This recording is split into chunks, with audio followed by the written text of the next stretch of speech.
Le mensonge est-il permis? Telle est la question qui nous réunit ce soir au Collège des Bernardins. C'est une question à laquelle il est éminemment difficile de répondre.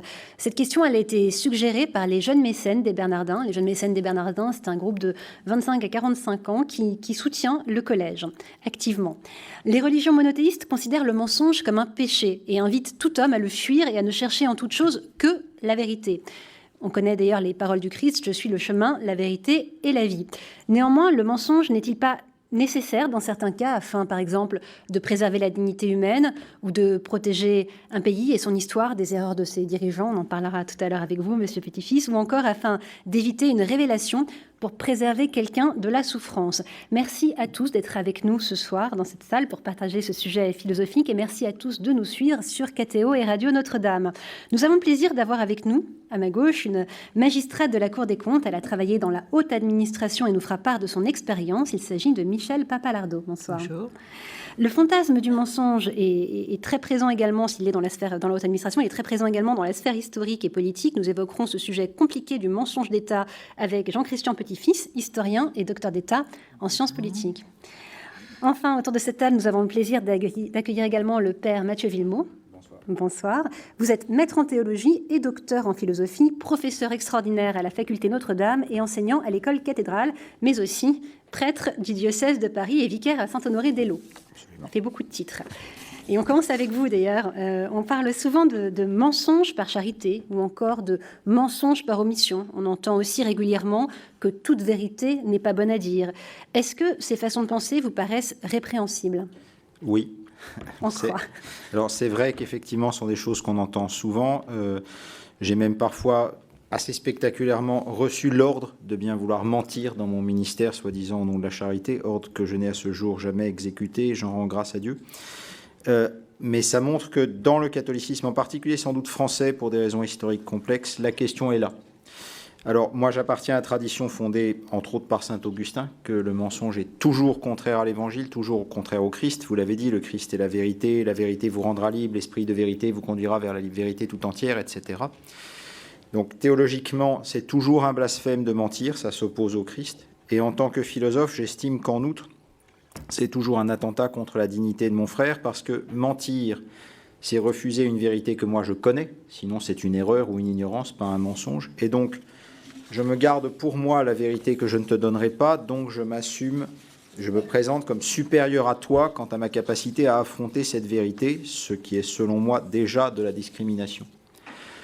Après, une fois qu'on a dit ça, à mes yeux, la vraie question dans les problèmes difficiles comme en politique, ou bien j'ai été aumônier d'hôpital, quand les effets d'annonce, quand un médecin doit dire des choses douloureuses à un patient, c'est qu'est-ce que dire la vérité ? Comment faire pour que la personne en face reçoive la vérité ? Il y a parfois un mensonge par ce que j'appellerais fanatisme de la vérité. Moi, un médecin voit sur un IRM que le cancer de ce patient est en phase terminale. S'il lui montre l'IRM au patient, en un sens, il ne lui montre que la vérité.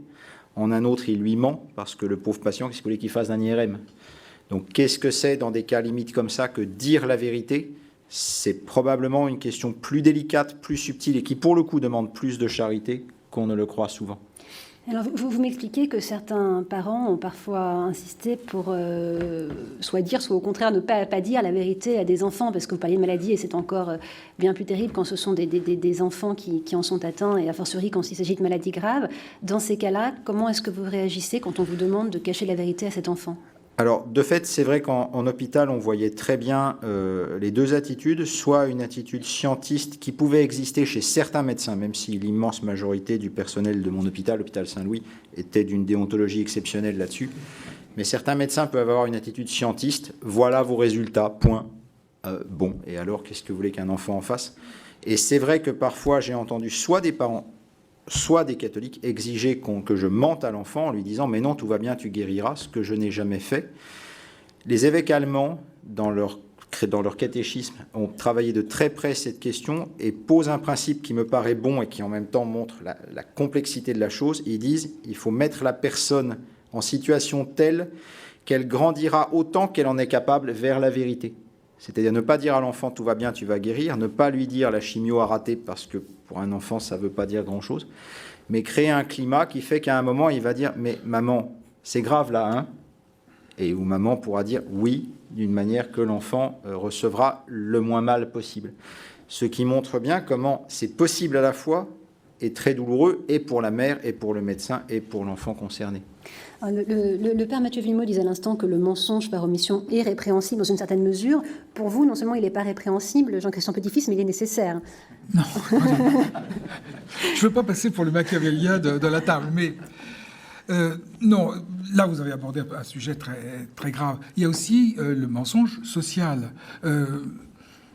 J'étais il y a quelques jours à Madrid, au restaurant, le cuisinier sort pour griller une cigarette et il me demande « Alors, ma paella, elle était bonne ?» Et lâchement, j'ai dit oui. Bon, alors, mon père, je m'en accuserai en confession, mais voilà, il faut donc... même chose, une femme vous demande ma robe est belle, vous n'allez pas lui dire non, vraiment, elle est très moche. Donc il y a un petit mensonge social. Là, c'est le mensonge social. Mais alors, en politique, est-ce qu'on peut utiliser le mensonge? Alors en politique, là, c'est autre chose. Qu'est-ce que c'est que la politique? Le phénomène politique, c'est l'art d'organiser, de protéger, de défendre la cité. Et par conséquent, d'agir au nom du bien commun. Alors, se pose le problème du mensonge, puisque ce n'est pas le but, l'objet de la politique, ce n'est pas de dire nécessairement la vérité. Bon. C'est un sujet extrêmement délicat, avec des frontières très difficiles à déterminer. Qu'est-ce que le bien commun? Mais vous avez aussi l'extrême, vous avez Goebbels qui dira plus le mensonge est gros, plus ça passe, et au service d'un but qui n'est pas évidemment le bien commun, mais le mal, et le mal absolu. Après, nous avons toutes les nuances, mais le mensonge, quand un gouvernement, et le gouvernement français en l'occurrence, nous dit jamais nous ne payons de rançon pour des otages, on sait très bien qu'il ment. Bon. Et est-ce qu'il a raison de le faire? Je pense que oui. Parce que ça serait un appel à d'autres enlèvements. Donc, on entre dans un problème de casuistique, peut-être, mais... Vous ne vouliez pas apparaître pour machiavélien, pourtant, dans ce que vous nous expliquez, la fin justifie les moyens. C'est un danger, mais prenons quelques exemples, si vous voulez, sur le plan historique. Vous avez... le comte de Chambord, qui a refusé le trône de France parce qu'il voulait rester fidèle au drapeau blanc. Il refusait donc le drapeau tricolore. Et derrière cela, il y avait bien sûr toute une idéologie contre-révolutionnaire assumée et légitimiste assumée par le comte de Chambord. Vous avez Juan Carlos Ier, qui vient d'abdiquer tout récemment, qui, en 1975... héritier de Franco, donc à la mort de Franco, il est nommé roi d'Espagne, on prépare une constitution, et il va jurer fidélité au principe du movimento, qui est le parti unique de l'Espagne. Et par conséquent, en réalité, il ment. Il le sait très bien. Il a déjà entamé des conversations avec le Parti communiste et il prépare une démocratisation. C'est un mensonge, je dirais, au service du bien commun. Et progressivement, il va vider de sa substance le mouvement, il va accepter le pluralisme syndical, il va accepter les différents partis politiques. Donc ça a été très habile. Prenez un autre exemple. Charles de Gaulle, en 1958. Je vous ai compris. Vive l'Algérie française, discours de Mostaganem. Charles de Gaulle sait très bien, à ce moment-là, on en a des témoignages par Alain Peyrefitte, par d'autres, que l'intégration, l'assimilation de l'Algérie par la France n'est pas possible et que tôt ou tard, on ira vers l'indépendance de l'Algérie. Lui aussi, très habilement, il a menti. Et mensonge politique. Mais c'est dans un but du bien commun, celui de la décolonisation, et l'idée qu'il faut désamorcer un à un les barils de poudre pour éviter que tout explose en même temps. Si Juan Carlos avait, en 1975, été resté dans le système d'une monarchie autoritaire héritée du franquisme, aujourd'hui, il ne serait plus roi. Il a démissionné là tout récemment, mais enfin, la monarchie se prolonge. Si Charles de Gaulle avait, dès 1958, dit « Vive l'Algérie algérienne, vive l'indépendance de l'Algérie », eh bien, il aurait peut-être été immédiatement renversé par Massu, les colonels et autres. Donc, il faut savoir accommoder. Alors, c'est pas simple. La politique, je vais citer Michel Rocard. Michel Rocard, qui n'est pas un grand machiavélien, disait, je voyais ça dans un interview de Libération en décembre 2012, la politique exige beaucoup de mensonges. Moi, j'ai quand même menti moins que la moyenne. Voilà. Donc, Michel Pappalardo, vous avez travaillé dans la haute administration, et vous continuez déjà parce que vous êtes à la Cour des comptes. On va continuer à parler de politique, pas de politique dans l'histoire, mais de politique contemporaine. Vous avez été directrice du cabinet de Michel Barnier au ministère de l'Environnement. Vous avez été directrice générale de France 2 et présidente de 2003 à 2008 de l'Agence de l'environnement et de la maîtrise de l'énergie, l'ADEME. Puis vous avez été premier commissaire général au développement durable au sein du ministère de l'écologie. Donc autant dire que vous connaissez très bien la sphère de la haute administration. On croit beaucoup qu'il y a des fantasmes, il y a beaucoup de fantasmes sur les mensonges dans la haute administration, dans la haute fonction publique. Est-ce que c'est un mythe ou une réalité ? Enfin, moi, je n'ai pas le sentiment qu'on mente plus dans la haute fonction publique qu'ailleurs. Hein. Mais il y a cette proximité avec la politique, ou en tout cas avec le bien public, comme vous l'avez dit, l'intérêt général, etc. Donc, en fait, les éléments dont vous avez parlé sont assez proches de ceux que je peux connaître. Et cette idée de « on peut mentir pour le bien commun », c'est effectivement ce que pensent la plupart des... on va mettre derrière politique, y compris les hauts fonctionnaires qui travaillent sur des politiques publiques. On va dire, on va parler de politique publique, comme ça on ne parlera pas que de politique. Mais effectivement, avec cette idée de... On peut le dire parce que c'est pour le bien commun, on peut faire des grosses bêtises et on peut travailler pour ce qui nous paraît le bien commun, mais qui ne l'est pas forcément pour l'autre. Et pour aller vraiment à un extrême, moi, le cas de la guerre d'Irak et des soi-disant armes de destruction massive qu'on avait vues, vous auriez interrogé Bush, c'était pour le bien commun. Il a effectivement menti, il a effectivement fait que finalement on est allé dans la guerre. Bon, après, je vous laisse décider si c'est le bien commun ou pas le bien commun. Moi, j'ai un avis, mais bon. Mais voilà, ça peut conduire à ça, de mentir pour le bien commun. Donc, je suis complètement d'accord. C'est effectivement quelque chose que qu'on a en tête et qu'on s'autorise, en tout cas, dans la sphère politique, pour dire les choses rapidement. Je pense qu'il faut être quand même extrêmement prudent et que même ça légitime vraiment pas tout et qu'en tout cas, ça peut se retourner contre celui qui fait ce mensonge. Et ça, je pense que les politiques, d'une manière générale, ou les hauts fonctionnaires qui les accompagnent, devraient en être un peu plus conscients, parce que vous mentez une fois, ça passe, vous mentez deux fois, c'est un, et vous mentez trois fois, ça ne marche plus. Et c'est particulièrement important me semble-t-il, sur un certain nombre de sujets et de politiques dans lesquels on est dans ce qu'on appelle une prévision réalisatrice. C'est le cas classique de l'inflation ou de la croissance.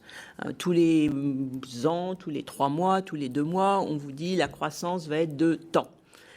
Et en France, en tout cas, parce que ce n'est pas le cas partout. C'est pour ça que c'est intéressant de voir qu'on a peut-être des postures françaises pas forcément partagées par tout le monde. On a tendance à donner une prévision qui va au-delà de ce que l'on sait être, entre guillemets, la vraie prévision. On est toujours dans la prévision, on est d'accord, mais de ce qu'on croit soi-même être le bon chiffre. Donc on ment. On ne se ment pas à soi parce qu'on le sait, mais on ment. Et on ment parce qu'on est convaincu que en disant en donnant cette information-là, on va entraîner une partie de l'économie et que donc on va avoir un chiffre qui va être meilleur que si on n'avait pas dit ce chiffre-là. Vous voyez qu'on rentre quand même dans des choses un petit peu compliquées, qu'on bien sûr on ne peut pas mesurer. Mais ce dont je suis convaincue, c'est que ça passe une fois, ça passe deux fois. Aujourd'hui, le résultat, c'est que dès qu'on donne un chiffre, vous avez plein de commentateurs qui vous expliquent que non, c'est pas ça du tout. Résultat, vous vous retrouvez avec un chiffre qui n'a plus de sens. Et on ne sait plus reprendre pied sur le chiffre lui-même, d'ailleurs. On ne sait même plus maintenant, quand on en donne un, s'il faut le croire, il ne faut pas le croire, etc. Donc je pense que sur ce sujet du mensonge en politique très, très globalement pris, le problème, pour moi, il est de la confiance. Jusqu'où on peut utiliser le mensonge sans perdre la confiance, sans risquer de la perdre. Je pense que en période de crise, par exemple, on acceptera, si on sait plus tard qu'on a fait un mensonge, on acceptera qu'on a utilisé le mensonge parce qu'il était, vous l'avez dit, il peut être nécessaire. Voilà. À un moment, oui, il faut, à condition qu'on l'explique a posteriori, pas qu'on se fasse attraper les doigts dans le pot de confiture. Mais si on le reconnaît après et qu'on l'explique, je pense qu'on peut ne pas perdre la confiance et au contraire faire partager le fait que, oui, on a menti, mais c'était pour la bonne cause et ça a été utile. Les otages, effectivement, on ne le dit pas. Les attentats, on ne dit pas non plus quand on y a échappé, quand il n'y en a pas eu. Et je pense qu'en plus, là, les citoyens sont de connivence. C'est-à-dire qu'on sait que c'est faux, mais on le sait. Donc, où est le mensonge, finalement ? Puisque ça ne trompe personne, on le sait. Donc, on est dans une situation un peu particulière. Mais sur les périodes de crise, je pense qu'on doit pouvoir gérer. Mais ça suppose de gérer après aussi. Vous parliez de la sphère politique. Il y a une sphère qui échappe en général plutôt aux accusations de mensonge, c'est la sphère religieuse, la sphère de l'Église. Est-ce qu'il arrive pourtant que l'Église elle-même donne l'ordre de mentir ? Oui, ça arrive. Il y a d'abord un débat célèbre, c'est le débat d'Erasme contre Luther. Donc au XVIe siècle, Luther régénère une vieille idée chrétienne qui est l'idée de prédestination. Ce n'est pas notre sujet, je la caricature volontairement. C'est l'idée que Dieu abandonnerait purement et simplement certains individus à la damnation en étant indifférent au fait que ces gens-là vont être damnés. Bon. Bref. Et Erasme, dans son débat avec Luther, dit « Mais après tout, Luther avait des arguments très forts en faveur de sa thèse, et Erasme lui dit « Mais après tout, tu as peut-être raison, mais si c'est vrai, il ne faut surtout pas le dire au peuple de Dieu, ça le désespérerait. » Et Luther répond par une sorte de cri que je partage pleinement, je ne crois pas du tout à la prédestination, mais ce cri-là de Luther, je le partage, le peuple de Dieu a droit à la vérité. Et c'est vrai que malheureusement, ce réflexe érasmien, on va le voir assez souvent dans l'histoire de l'Église catholique, peut-être en particulier de l'Église catholique française, qui a des tendances fidéistes, donc pas beaucoup aimer la rationalité, donc a des problèmes avec la vérité. Le mensonge par charité se porte assez bien. Et je disais, j'ai plusieurs fois, un exemple précis, la Croix vient de faire un dossier excellent sur l'état de l'Église en France, le nombre de prêtres, le nombre de catéchistes, le nombre de baptêmes.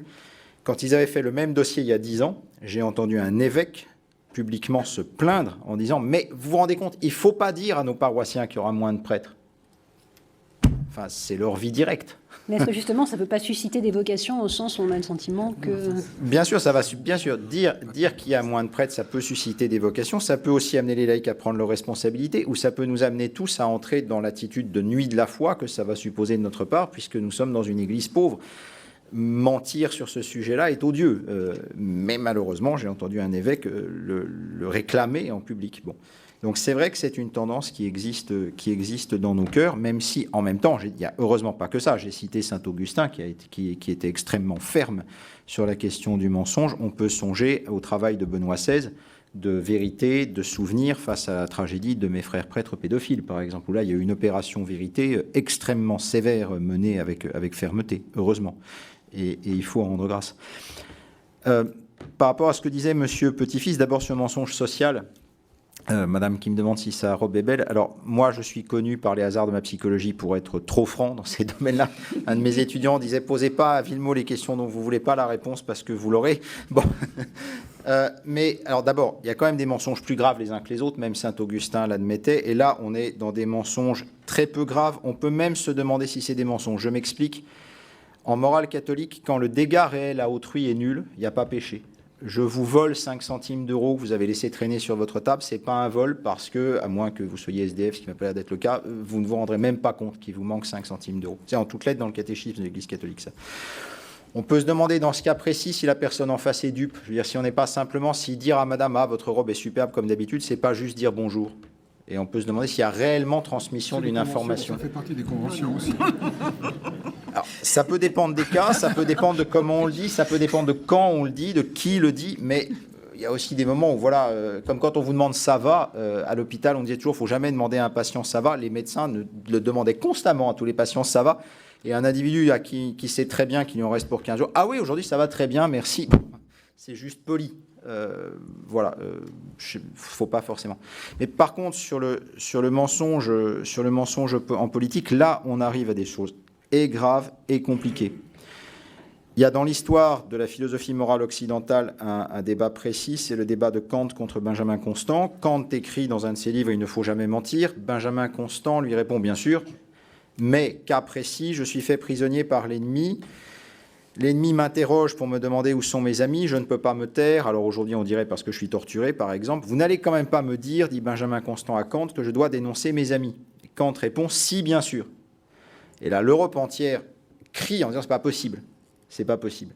Donc, alors, on a beaucoup débattu de ce problème. À nouveau, les évêques allemands, parce que Kant est allemand et que la question des totalitarismes, les Allemands ont 2 fois payé pour la connaître, répondent, quand on est dans une situation comme ça, on n'est plus dans une question de vérité. Les gens qui torturent un dissident pour qu'il dénonce ses amis ne sont plus dans une logique de vérité. Donc, il s'agit de tout faire pour s'opposer à l'adversaire. Donc, par exemple, mon gouvernement me ment sur une opération du GIGN qui, demain, va permettre de démanteler une cellule terroriste. Ce n'est pas tout à fait un mensonge. Mais ce qui m'ennuie un peu dans la manière dont M. Petit-Fils présente les choses, c'est qu'il faut cadrer ces cas-là au plus proche. Essayer d'obtenir que ce soit le plus rare possible, qui dure le moins possible. C'est-à-dire, comme vous l'évoquiez tout à l'heure, qu'un jour, on nous dise la vérité. Or, la politique va avoir la tendance à élargir ça. Vous avez cité De Gaulle.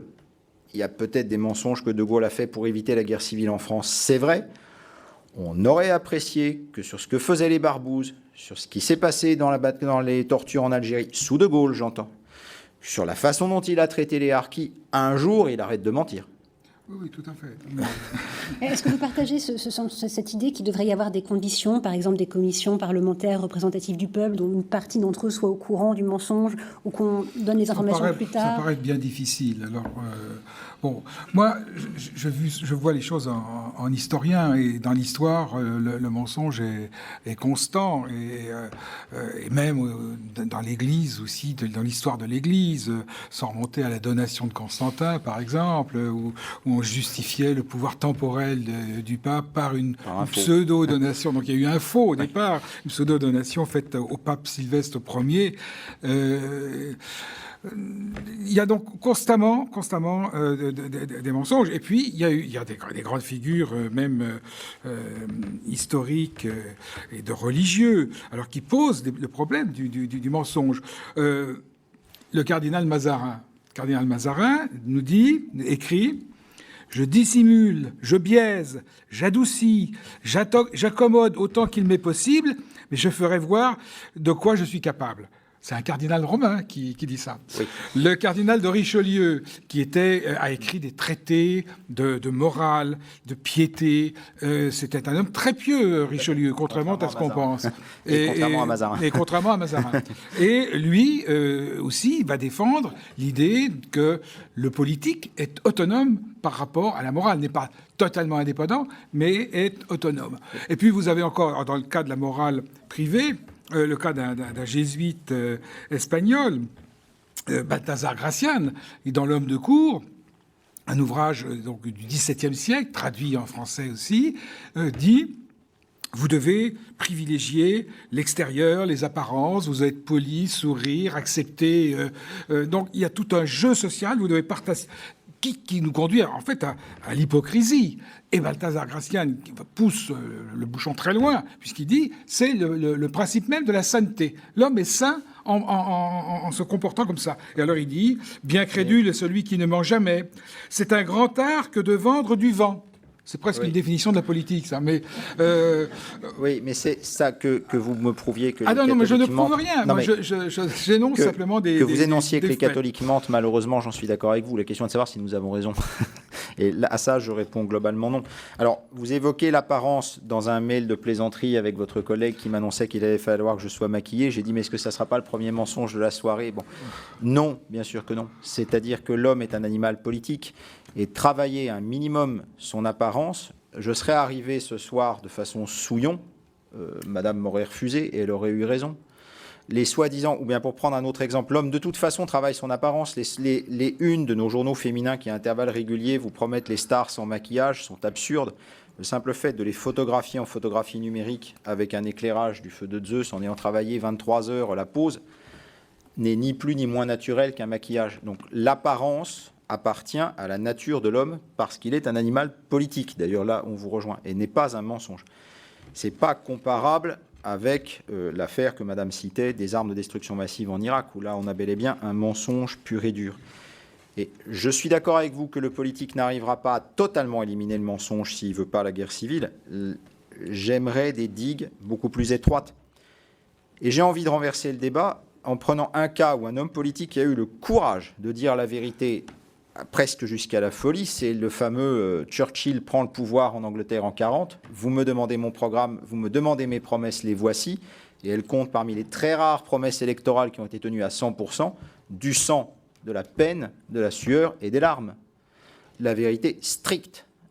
Il a sauvé l'Angleterre. Est-ce que s'il avait dit, rassurez-vous, la croissance va être de 8% l'année prochaine, il aurait... Non. Vous disiez tout à l'heure, Michel Balardo, que effectivement, à force de mentir, on perd en crédibilité, ce qui va de soi. Est-ce que les mensonges répétés de nos politiques, alors on ne va pas les citer les uns après les autres, hein, mais les frasques de M. Jérôme Cahuzac, par exemple, et bien d'autres, ne sont pas à l'origine de cette défiance, voire de cette crise de confiance dans la politique, que ce soit de la part des jeunes ou des moins jeunes, d'ailleurs? Il y a beaucoup de raisons, hein, la crise de confiance. Le fait de ne pas avoir dit toujours la vérité et de s'en être aperçu après sans que ce soit volontairement qu'on l'ait expliqué, je pense que ça c'est un point important. Bon, alors c'est vrai, vous citez le cas de Cahuzac, mais enfin, voilà, des gens qui mentent et notamment sur leurs impôts, il y en a dans la politique, mais enfin il y en a quand même partout. Et c'est la réflexion que je me faisais quand je vous écoutais. Beaucoup de choses que vous dites et qui sont vraies, elles sont vraies aussi dans l'entreprise, parce que aussi il faut jouer un jeu, en tout cas, souvent, il arrive qu'on monte pour arriver à ses fins dans l'administration, mais enfin dans la politique, mais aussi dans l'entreprise. Quand vous parlez de vendre du vent, pour moi, c'est la définition de la publicité. Hein. Non, mais pour moi, c'est la définition de la publicité. Hein. Quand on vend du vent, il faut soigner l'emballage. C'est de la publicité. Bon, bah voilà, c'est pas les politiques. Et on passe son temps à passer à côté. Maintenant, pour revenir aussi sur la question où il faut des garde-fous, si on prend le sujet de la publicité, on en a mis. Oui. Hein, et progressivement, on resserre. On ne peut plus faire de publicité mensongère. Alors après, il y a tout un tas de discussions byzantines pour savoir, sur certains cas, si c'est vraiment mensonger ou non. Mais c'est d'ailleurs intéressant de voir jusqu'où c'est la vérité ou non. Mais on a mis des barrières, on a mis des règlements. Et donc, on peut arriver à contenir certaines choses, même alors que là, on est vraiment dans, a priori... si ce n'est le mensonge, au moins, on arrange la vérité le plus possible. Et pour revenir aussi toujours à ces histoires de barrières et de contenu, de possibilité de contenir le mensonge, en matière de relation avec le Parlement, il y a des commissions qui sont faites pour entendre les secrets. Alors, mensonge, secret, un secret, c'est-à-dire qu'on n'a pas dit la chose. On n'a pas dit un mensonge, mais on n'a pas dit quelque chose. Et on a des commissions de parlementaires qui sont là, effectivement, pour que on puisse leur dire des choses qui sont secrètes et qu'on sache qu'il y a quand même, quelque part, une représentation des citoyens qui savent et qui éventuellement pourraient réagir ou pourraient dire sinon ça va trop loin. Donc on a quand même des garde-fous, des systèmes de tempérance, alors ce qui sont parfaits, non. Et ça suppose, oui, et là mais quand on est dans le message, dans le mensonge organisé, quand on est dans le mensonge volontaire pour vraiment ne pas nous dire quelque chose, bah non, là bien sûr on va pas aller le dire aux parlementaires ou à je ne sais qui d'ailleurs, parce que c'est justement ça qu'on veut pas, c'est que ça se sache. Dans les garde-fous, vous vous souvenez de l'affaire du docteur Gubler et des bulletins de santé falsifiés du président Mitterrand. Bon, aujourd'hui, tous nos présidents de la République ont dit qu'ils seraient transparents de ce point de vue. Donc là, espérons que c'est vrai, qu'est-ce qui se passerait s'il y avait un problème, une maladie grave d'un président? Est-ce qu'on peut... on va pas retomber dans le mensonge. Mais enfin, en tout cas, ce sont des garde-fous, en effet. Parce que là, bon, vous m'avez donné l'impression que je défends le mensonge. Mais pas du tout. Simplement, je vois et je constate, en histoire, en historien, que le mensonge a toujours existé. Il est constant et qu'il fait, d'une certaine manière, partie de la politique, parce que l'objet de la politique, ce n'est pas de dire la vérité, mais de sauver, de préserver un bien commun. À partir de là, on est dans une discussion, et c'est très complexe, je reconnais. Mais le mensonge est un péché grave, j'en suis tout à fait convaincu, si vous voulez. Je vous dis ce que je pense. En politique, il me semble que la vérité fait aussi partie du bien commun. C'est-à-dire que, alors en particulier dans une démocratie... Dans la démocratie, oui. Informer l'électorat correctement fait partie des missions fondamentales d'un gouvernement aussi. Donc violer ça au nom du bien commun. Oui, mais il ne faut pas trop rêver là. Non, certes, mais ni dans un sens ni dans l'autre, parce que le cas du terrorisme est intéressant. Je dis, c'est un des cas où je pense qu'on ne peut pas l'éviter. Demain, le GIGN doit aller saisir une cellule Al-Qaïda quelconque. Bon. Et pour ça, il faut que ce soir, le JT de 20h annonce un fait complètement faux, que par exemple, on cherche le TA et pas Al-Qaïda, bon, pour citer l'affaire qui a fait tomber Aznar. Bon. Et le journal de 20h le fait parce qu'il y a des accords avec le gouvernement. Très bien, je pense que ce n'est pas évitable. Mais on sait très bien que c'est à cause d'affaires comme ça qu'un jour, François Mitterrand, je m'excuse de ce tragique lapsus pour un homme qui n'a absolument rien fait de comparable à ce que je vais dire. C'est à cause d'affaires comme ça que François Mitterrand m'a espionné avec l'argent de mes impôts pour cacher une affaire dont je n'ai absolument rien à faire, à savoir qu'il a eu une fille avec quelqu'un d'autre que sa femme.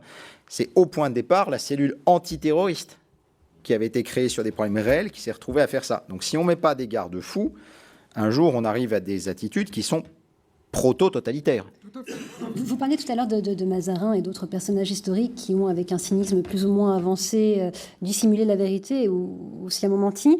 Est-ce que l'historien s'accommode pas lui aussi un petit peu ça ne fait pas aussi des arrangements avec la vérité, au sens où il n'est pas forcément évident de retranscrire littéralement l'histoire au risque de laisser des passages blancs, au sens où il vous arrive sans doute de faire des hypothèses pour combler des manques, par exemple? Alors non, là, le travail de l'historien doit être très rigoureux face à la vérité. Il doit chercher l'impartialité, l'objectivité, tant que faire se peut. Ça fait vraiment partie du métier, du cœur du métier d'historien, que de savoir traiter les documents, les interpréter, nuancer les textes, ne pas se précipiter sur des pamphlets en disant voilà, la vérité est là, ne pas tomber non plus, ça nécessite aussi une formation d'historien pour relativiser et comprendre les choses, ne pas tomber dans le conspirationnisme, par exemple, nous racontant n'importe quelle baliverne. Bien sûr, l'historien doit chercher les ressorts cachés de l'histoire derrière le théâtre, mais il faut éviter les explications simplistes. Il y en a eu combien au cours de l'histoire, combien de documents falsifiés aussi, la dépêche d'Ems, le protocole des sages de Sion, qui a été un monument d'antisémitisme fabriqué probablement par la police tsariste en 1901-1902, qui a été récupéré par Hitler et utilisé comme un document vrai. Il y a eu dans l'affaire Dreyfus le Fonds Henri, etc. Donc il faut faire très attention à tous ces documents. Les mémoires, par exemple, les mémoires d'hommes politiques, ce sont des textes qui sont écrits après, pour se justifier.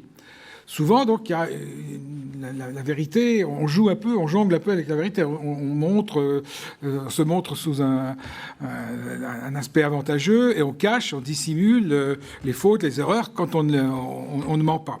Et puis en plus, il existe, alors ça je le rencontre dans mes travaux du 17e, 18e, des faux mémoires. Et les historiens aussi se sont précipités, les mémoires de Monsieur de Pontis, les mémoires de Madame de Hossay, femme de chambre de Madame de Pompadour, les mémoires de Weber, frère de lait de Marie-Antoinette. Tout ça, ce sont des documents faux. Il y avait des officines de fabrication de faux mémoires au 19e siècle. Il y avait des spécialistes, un certain Lamotte Langon. Il y avait l'abbé Soulavie aussi qui a fabriqué de faux mémoires du maréchal de Richelieu. Richelieu. Et souvent, les historiens ne discernent pas le vrai du faux et utilisent souvent ces textes citant des dialogues en disant voilà, on a vraiment quelque chose. Plus les mémoires sont bien écrits, plus on peut suspecter le faux. Mais même si l'historien est très rigoureux, est-ce qu'il peut être complètement impartial ? Voilà, vaste débat.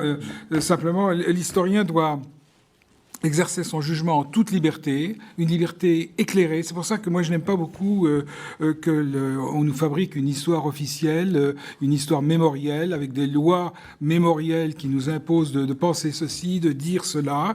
Et puis évidemment il faut dynamiter toutes les histoires falsifiées, que ça soit une histoire construite par les communistes, par les marxistes, dans les manuels d'histoire, on falsifié l'histoire et continue encore dans certains pays à le faire, à justifier l'histoire, à écrire de façon exagérée un roman national. Moi, je ne suis pas hostile à une histoire roman national, bien au contraire, mais il faut quand même faire attention à ne pas travestir les choses. Voilà, donc c'est un rôle difficile, mais en tout cas, l'historien, dans son travail d'historien, doit véritablement chercher la vérité et fuir le mensonge. Tout à fait. On retrouve ce que j'appelais tout à l'heure le problème du mensonge scientiste, c'est-à-dire que le fait pur qu'espérait le scientisme à sa naissance, la révolution copernicienne et autres, n'existe pas. Et l'histoire est un des lieux où on le voit bien. Alors, je laisse M. Petit-Fils parler de sa spécialité. Je vais prendre un exemple de vie quotidienne qui le montre très bien. La question « Qu'avez-vous fait hier soir ?» Si cette question vous est posée par votre époux, votre fils, votre psychologue ou un juge d'instruction, la réponse vraie est totalement différente. Si vous dites à votre fils ce que vous auriez dû dire au juge d'instruction, au bout de 20 secondes, il s'en va jouer à sa Game Boy parce que vous ne l'intéressez pas. Si vous dites à votre juge d'instruction ce qui aurait été la réponse vraie à votre fils, vous faites un mensonge, un outrage à magistrat. Parce que le juge d'instruction va exiger... Alors, je suis arrivé au Bernardin à 19h17 et j'étais un peu en retard, je me suis dit, machin, et il y avait déjà un tel et un tel autre n'était pas encore arrivé, je vous le garantis. D'ailleurs, j'ai 2 témoins. Vous direz à votre fils, j'ai passé une bonne soirée avec des intervenants sympas, sauf le prêtre qui était vraiment rasoir. Enfin bon, parce que c'est ça. La vérité dépend du contexte, alors. La vérité dépend du contexte et surtout de l'interlocuteur. Parce que la vérité, cette table n'a pas de vérité. Là, il y a une table de la vérité pour moi. C'est l'homme qui fait qu'il y a une question de vérité. Donc la vérité dépend de l'interlocuteur. La vérité dépend de la question aussi. On vient de faire à la Cour, et de refaire d'ailleurs pour une deuxième fois un rapport sur le coût du nucléaire, sur un sujet un peu sensible, à la Cour des comptes, absolument. Et nous avons passé beaucoup de temps, déjà pour le premier rapport qu'on avait fait en 2012 et pour celui-là, et je continue d'ailleurs à le faire, à expliquer qu'il n'y a pas de coût du nucléaire, qu'il n'y en a pas un. Il n'y a pas le vrai. L'origine, le titre, c'était « Le vrai coût du nucléaire ». Non. Selon la question que vous posez, vous allez pouvoir calculer des coûts différents. Parce que vous pouvez poser une question de coût moyen, vous pouvez poser une question de coût pour le futur, vous pouvez poser la question par rapport à l'amortissement du parc aujourd'hui.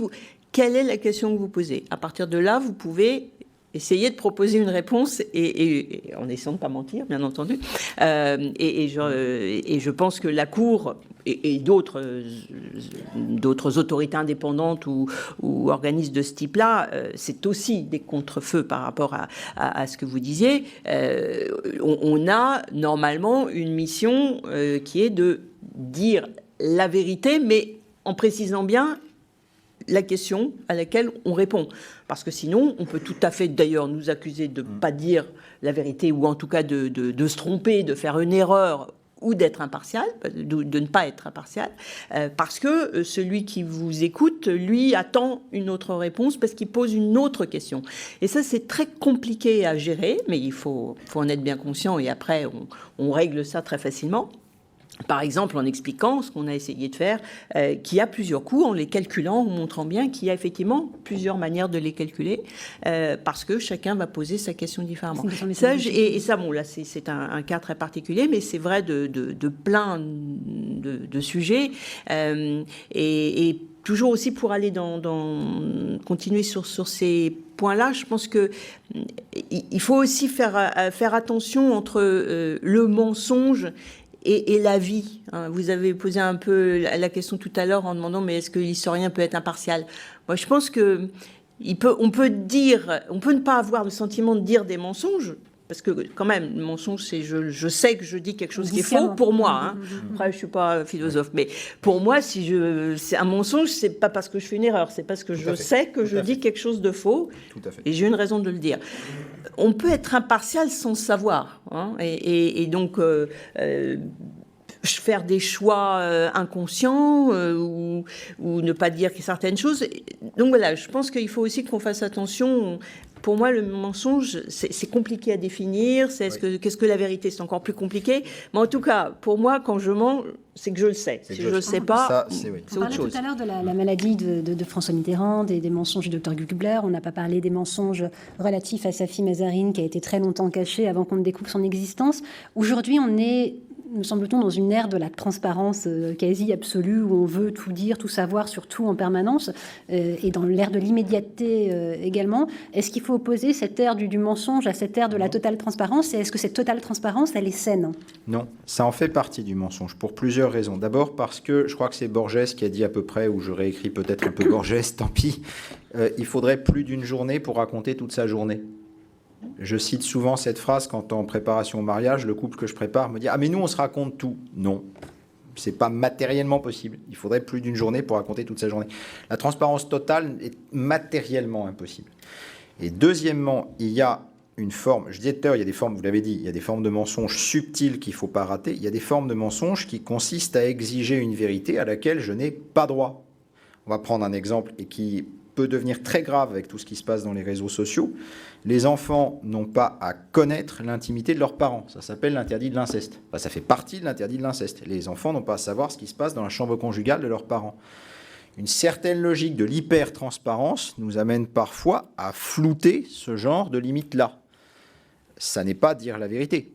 C'est provoquer des problèmes extrêmement graves dans un domaine où la vérité, où cette vérité-là, les enfants n'ont pas à la demander. Vous disiez tout à l'heure, ça dépend de la question, ça dépend de ai-je le droit de poser cette question. Si je pose une question que je n'ai pas le droit de poser, on ne doit pas me répondre la vérité. On doit s'arranger pour que je ne la pose plus, la question.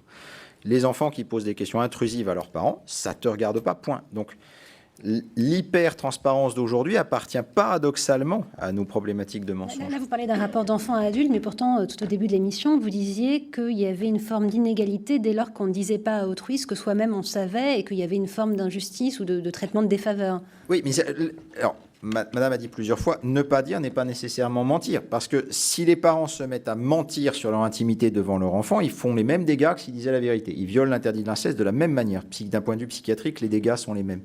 Ils doivent répondre, ça ne te regarde pas. Et c'est ça la vérité, c'est ça ne te regarde pas.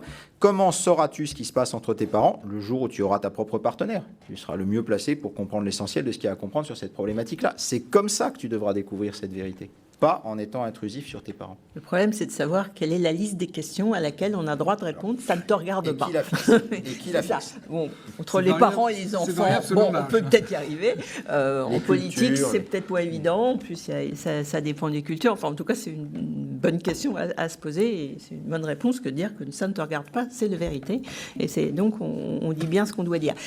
Moi, j'ai une interrogation, mais qui va dans le prolongement de ce que vous dites. C'est Internet, enfin tous nos réseaux, etc. Est-ce que ça rend encore le mensonge possible en politique, enfin pour la sphère politique, etc. Je pense qu'il y a quand même beaucoup de choses. Alors, il y a deux, c'est ambivalent. Je pense qu'il y a beaucoup de choses qu'on ne va plus pouvoir faire ou dire. Je reviens sur mon histoire d'Irak.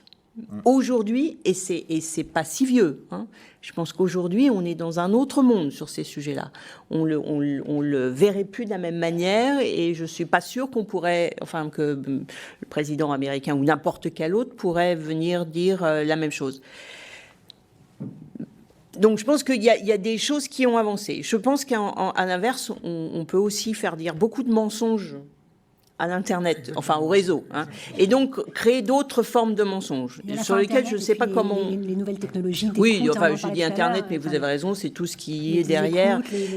Oui, ça c'est juste de la technologie. Je pense que le système qui consiste à pouvoir rendre public sans limite, sans garde-fou, n'importe quoi, et donc des vérités comme des mensonges, mais aussi des vérités et des choses qui existent, ça va quand même rendre, par rapport à l'historien et à ce qui s'est passé, un certain nombre de choses moins faciles. Je ne sais pas comment... Oui, mais ça va être intéressant. Mais il y a des manipulations aussi qui peuvent venir, et beaucoup de la part d'Internet. Bon, c'est pas très très vieux, l'histoire de la révolution roumaine, les massacres de Timisoara, où on était tout le monde ravis. Non, 89. Bon, mais c'est vrai, par rapport à Internet, c'est très vieux. C'est un autre siècle, bon, c'est pour ça que 2004... Oui, mais il y a d'autres formes de manipulation. Il y a d'autres formes de manipulation. Bien sûr. Ah non, mais ça, j'en suis sûr. Ça, j'en suis convaincu. Les réseaux sociaux sont dangereux de ce point de vue-là. Mais c'est vrai que ça risque de déplacer le centre de gravité de la question du gouvernement vers l'opinion publique. Parce que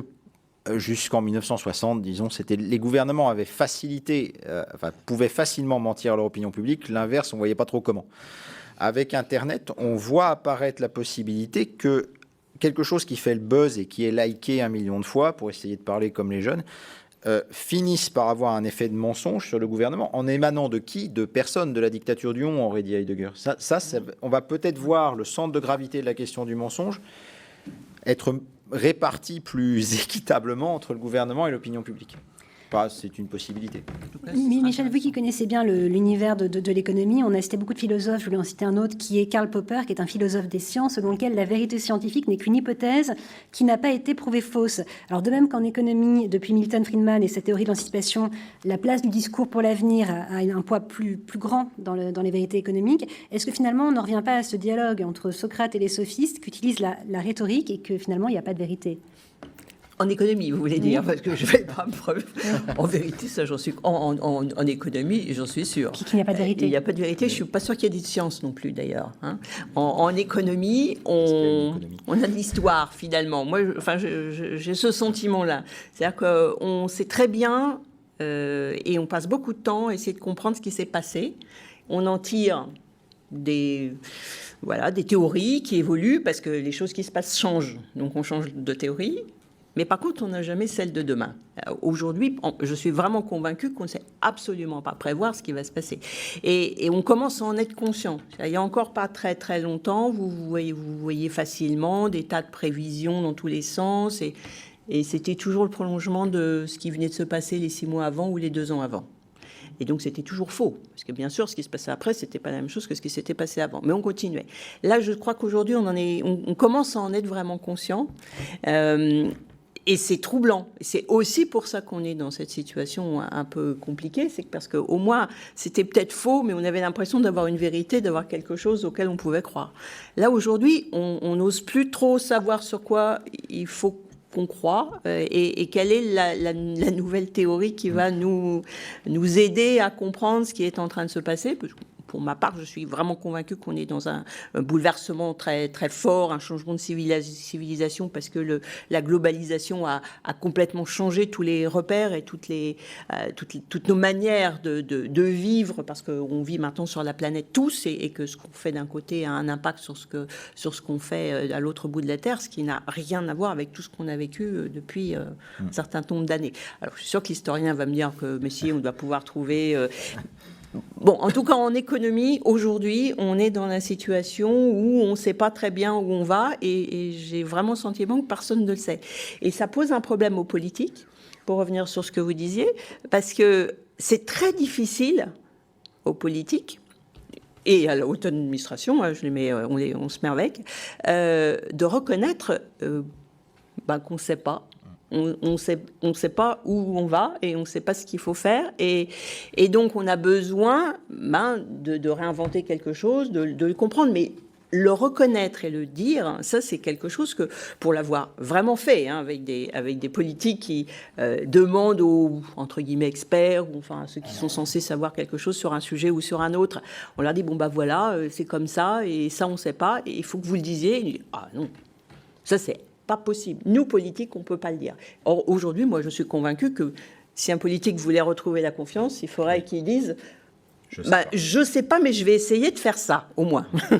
Mais au moins, je sais pas. Mais ça, aujourd'hui, on a encore beaucoup de difficultés à le dire et même à l'entendre, mais je pense que nos concitoyens sont en train de le comprendre, et donc on va pouvoir leur dire.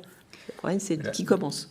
À mes yeux, la leçon à tirer de Karl Popper, qui a inventé sa thèse pour répondre au totalitarisme, c'est un Viennois expulsé par le régime nazi, c'est pas qu'il n'y a pas de vérité, c'est que la vérité est toujours plus grande que ce que moi j'en dis à un instant T.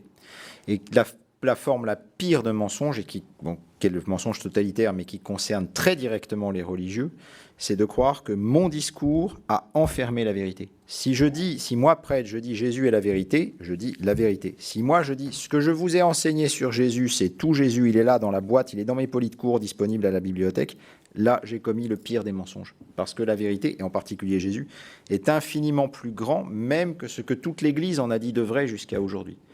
Donc je pense que c'est surtout ça la leçon enfin en tout cas que moi je tire de Karl Popper. Et que la vérité restera toujours plus grande que ce qu'on sera occupé à en dire. Et il faudrait que nous ayons, les politiques, les prêtres, les historiens, l'humilité de le dire. C'est une des raisons pour lesquelles je partage totalement ce que vous avez dit tout à l'heure sur le danger des lois mémorielles. Parce que on va dire, mais on est tous d'accord, je dis n'importe quoi, on est tous d'accord que les Américains nous ont sauvés en 1944. Pourquoi pas écrire une loi qui dit, les Américains nous ont sauvés en 1944 ? Mais non, parce que ça fige les choses. Parce que qu'est-ce qu'on fait du drame des Normandes violés par des GI ? Qu'est-ce qu'on fait des problèmes géopolitiques complexes derrière le plan Marshall ? Si on a écrit dans une loi, les Américains nous ont sauvés en 1944, on va plus avoir le droit de dire oui mais attendez, c'est pas si simple, c'est pas faux, mais c'est pas si simple. Et ça fige la recherche même aussi. La loi Taubira sur l'esclavage a stérilisé une bonne partie de la recherche. On sait combien cette loi a entraîné de polémiques de ce point de vue-là. Bon.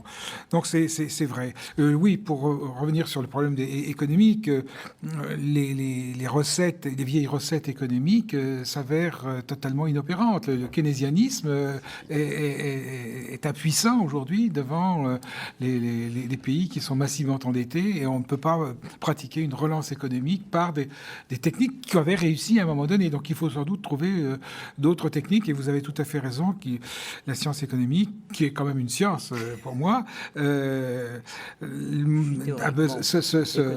comment ? Je suis théoriquement économiste, donc j'ai fait des études d'économie, mais j'ai pratiqué dans une vie antérieure.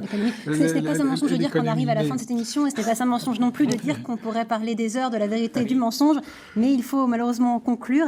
Je voulais remercier les jeunes mécènes des Bernardins d'avoir organisé ce débat. Le prochain débat des Bernardins sera consacré au thème des cellules souches et embryonnaires, un autre débat tout aussi passionnant. Merci à tous pour votre attention.